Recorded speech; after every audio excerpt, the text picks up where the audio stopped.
चिस्मुकर्चकनम उनसे पूजे उन्दान शायद दुखो कुमकुलाओ शिगुड़म स्मयुड़म जिनुड़ समतिहो मच्छम तप्राणिक स्वाध्याय प्रतिष्ठापन क्रियम पूर्वाचार स्मृत्यार्थम भावपूयम सौस्मितम श्री आचार्य भक्ति का शुम कृपे हम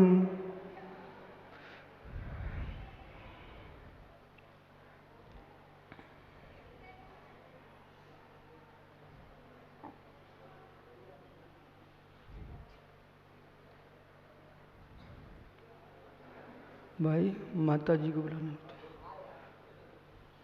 श्रुतपाणिभ्यां शिवभावना पटुमतिभ्यां श्रुतपूर्णदिभ्यो गुरुभ्यां सत्युड़ सम्मग्गे पंचव्याकुटसुन्दरसे शिष्याणुगोकुशले धम्मरस्तावन्दे गुरुक्षेमेणे संसारं घोरं छिन्नन्त्यट्टिकं पाविन्ति नित्यं वृत्तिमन्त्रो मुनिरिता ध्यानाग्निहोत्राकुला षट्करीमा विस्तातपोन्धिना साधुक्रिया साधिवा शीलप्रावृणा गुरुप्रेरणा सन्दार्किते जोधिका मोक्षद्वारिके पाटिनिबिडा पीडन्तु मां साधिवः गुरुः पन्तु नित्यं ज्ञानदर्शननायिका चारित्राणुगम्भीरा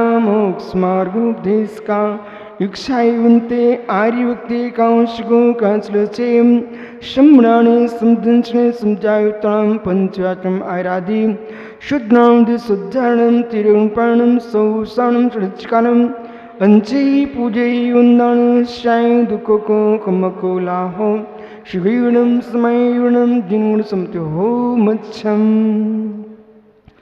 इंदिशदिवं दियाडं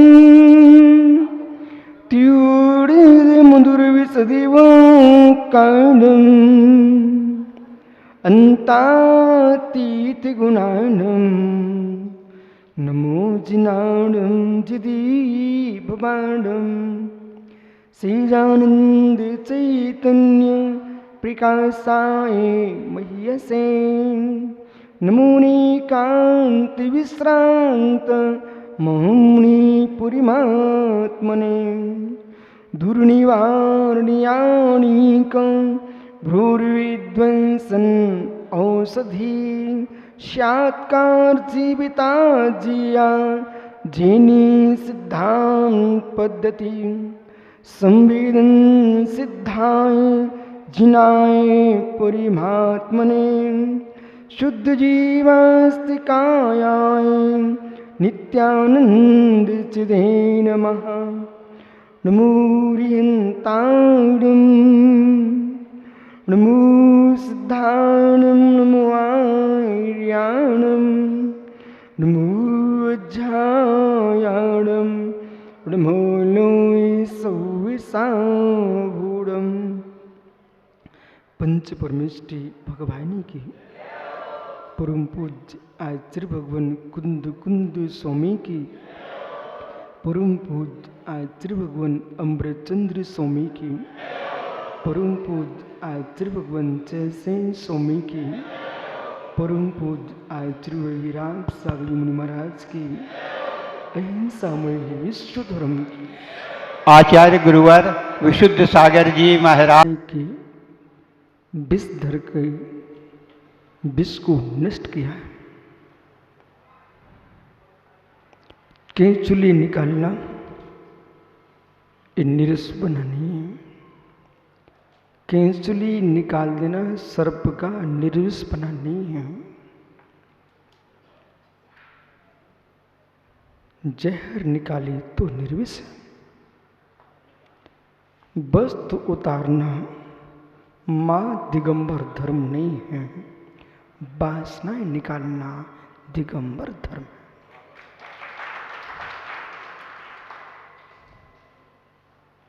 ऐसा दिगंबरत्व जिन्होंने प्राप्त किया हो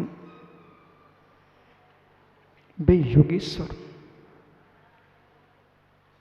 घाती कर्म का क्षय करके अघाती कर्म का क्षय करने में लगे हैं। एकत्व वितर्क, पृथकत्व वितर्क, दो शुक्ल ध्यान करके घाती कर्म का क्षय कर दिया। और निर्गंत मुनि अवस्था से अर्यंत स्नातक मुनि हो गए। वे स्नातक मुनि सूक्ष्म क्रिया प्रतिपाती, विपरीत क्रिया निवृत्ति ने दो शुक्ल ध्यान के माध्यम से अघाती कर्म का क्षय करके अशरीरी सिद्ध हो गए। क्या दशा है भावों के, जिनके अंतस में कण मात्र भी ममत्व नहीं है। भैया, जिनके अंतस में कण मात्र भी ममत्व नहीं है, ऐसे योगेश्वर के चरणों में पलटो।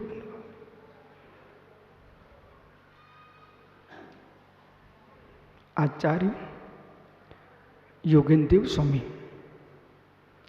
योग सार ग्रंथ के कर्ता, परमार्थ प्रकाश ग्रंथ के कर्ता, सुनाई पड़ रहा है ना? आचार्य योगेंद्र देव स्वामी, उन्होंने ऐसा लिखा, जो बीतरागी दिगंबर मुनिराज स्वात्म स्वरूप में लीन है, उन मुनियों के चरणों की मैं बलिहारी हूं। आज सुब्रत सागर जी इस सम्मेश करके मंडप को देख करके लगता जैसे एक पंक्ति में श्रावक श्रावका बैठे हैं, ये मुनि आरका बन के बैठे। हाँ,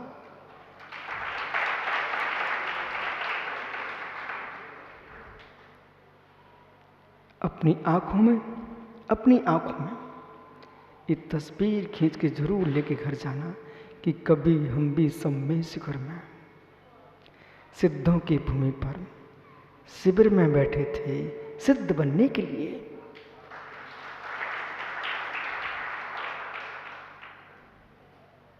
दृश्य अनोखा है।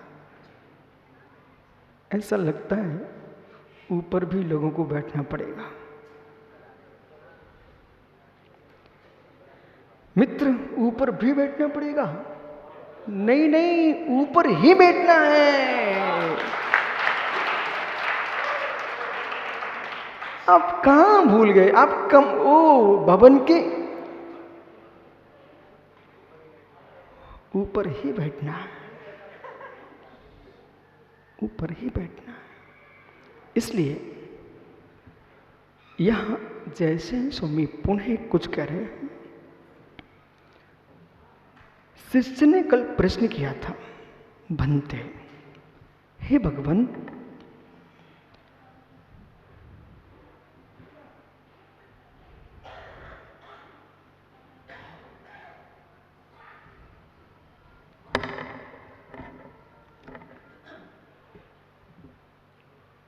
मुख्य उपचार, मुख्य ध्यान, उपचार ध्यान, क्योंकि खास करके इस शिविर की मूल जो धारा है, साधना के साथ, आराधना के साथ ध्यान साधना। प्रश्न शिष्य का यही है यहाँ पर, जी जाया झाड़ गे कम कलंक रहे ऋच निरंजन नाण में ते परम पुण्य। जितने सिद्ध हुए हैं, होंगे, हो रहे हैं, वे सब ध्यान अग्नि से हुए। कम कलंक डहे, कम, एक शब्द को ध्यान से सुनोगे कि आप लोग, मैं क्या बोल रहा हूं? कम कलंक, कम कलंक, बोलो बहुत बढ़िया। जिस दिन आप जान लोगे कर्म कलंक का, कर्म क्या है? कलंक। अब देवेंद्र कहते गुरुजी उसको कलंक लग गया, तो मनोज आसाम कहता गुरुजी उसको कलंक लग गया। अरे मित्र, तुम किसके कलंक की बात कर रहे हो? दूसरे का कलंक देख करके अपने कलंक को और गाढ़ा क्यों कर रहे हो? इस पृथ्वी तल पर जो जो जीव जी रहे हैं वे निष्कलंक है कौन? 4 गतियों में 84 लाख योनियों में जो जीव है वे निष्कलंक है क्या? ओह ज्ञानी, संयम पर कलंक ना लगे, ये सत्य है। पर दूसरे कलंकों को देख करके तुम अपने कलंक को गाढ़ा मत करो। कर्म कलंक, क्या सुना भी? कम कलंका, कम। कोई जोर से चिल्लाए ना, अरे तू कलंकी, कहना नमस्कार, आप मुझे कलंकी कह सकते हो, लेकिन तब आप निष्कलंक हो गया है।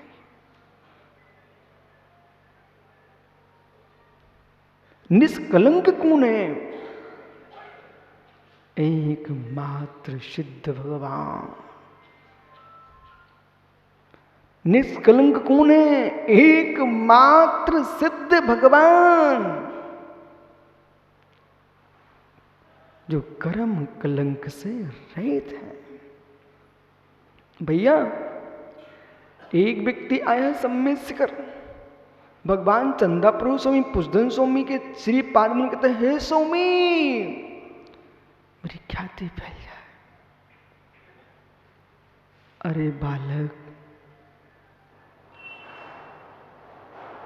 निष्कलंक भूमि पर आकर के भी तू कलंक मांग रहा है।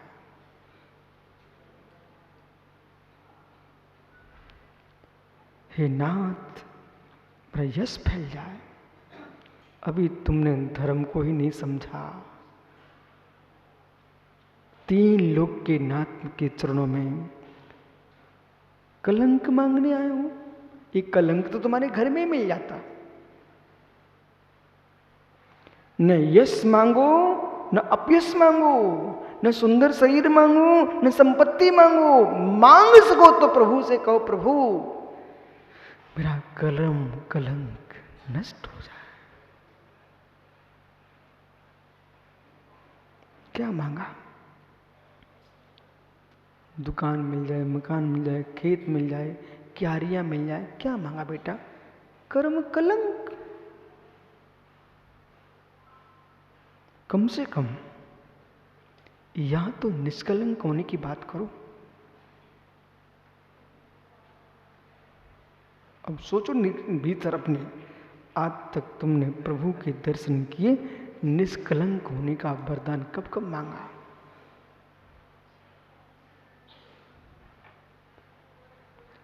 स्वयं की भाषा में, स्वयं की भाषा में।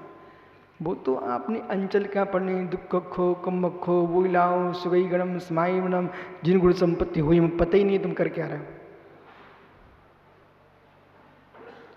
वो पढ़ना अच्छी बात है, लेकिन अंतरंग भाव से मिल करके ये कहना कि हे नाथ मेरे कर्म कलंक का क्षय हो जाए। जब कर्म कलंक का क्षय होगा ना, रोना मत फिर। और जैसे ही कर्म कलंक क्षय होने लगता है, आदमी रोना प्रारंभ कर देता है। कर्म कलंक का क्षय करने के लिए अंतर में दृढ़ वैराग्य दृढ़ वीतरागता का भाव चाहिए। कर्म कलंक का क्षय होगा तो शुभ भी जाएंगे, अशुभ भी जाएंगे। और जैसे किसी के लिए मित्र दुख के दिन आ गए, परेशानी आने, गुरुजी भगवान, हे परमेश्वर, हे गुरुदेव, ये क्या हो गया? अरे क्या हो गया? 8 कर्मों में तो 148 कर्मों में तो शुभ भी है और अशुभ भी है। जब दोनों अच्छे होंगे ना, रोने का क्या विषय है? इसका मतलब तुम झूठी झूठी बोलते थे कर्म कल का क्षय हो जाए। दोनों ही जाएंगे, दोनों ही जाएंगे, और दोनों कर्म क्षय होंगे, तब भी जीव निष्कलंक परमात्मा बनेगा। और बनने की विधि कम से कम 10 दिन तक अपने चित्त से कहना है, मेरे चित्त सिद्ध भूमि पर आया हूं, शरीर से सिद्ध जब हो जाऊंगा, लेकिन मन से सिद्ध बन के बैठूं।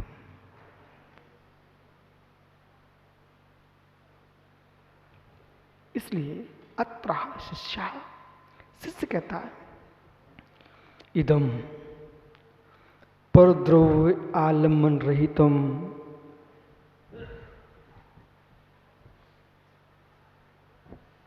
ध्यानम केवलनम भवतुम कस्मात्। पर द्रव्य के आलम्बन से रहित भगवान के ध्यान कैसे होता है? एक प्रश्न किया शिष्य ने। भगवान पर द्रव्य के आलम्बन से रहित ध्यान कैसे होता है? एक विशेष बात आपको बताऊं विष्णु सागर जी, मैं एक सामान्य इतिहास की पुस्तक पढ़ रहा था। उसमें लिखा था, प्रश्न उत्तर शैली में साहित्य की रचना यदि कहीं हुई है तो सबसे पहले जैन परंपरा में हुई है। प्रश्न उत्तर पद्धति में सबसे पहले कोई साहित्य की रचना हुई है तो जैन श्रवण परंपरा में हुई है। दूसरी जगह प्रश्न उत्तर पद्धति में पहले साहित्य नहीं लिखा गया। अब आप प्रश्न करो कैसे? आप तो प्रश्न करो ना कैसे? मित्र, आपको मालूम होना चाहिए, विपुलाचल पर्वत पर तीर्थंकर भगवान महावीर का सम्मोषण आया। राजा श्रीडिक ने 60,000 प्रश्न किए। उन 60,000 प्रश्नों का जो समाधान हुआ है वही तो जिनवाणी तुम्हारे सामने है। एक प्रश्न नहीं किया, कितने? 60,000 प्रश्न किए।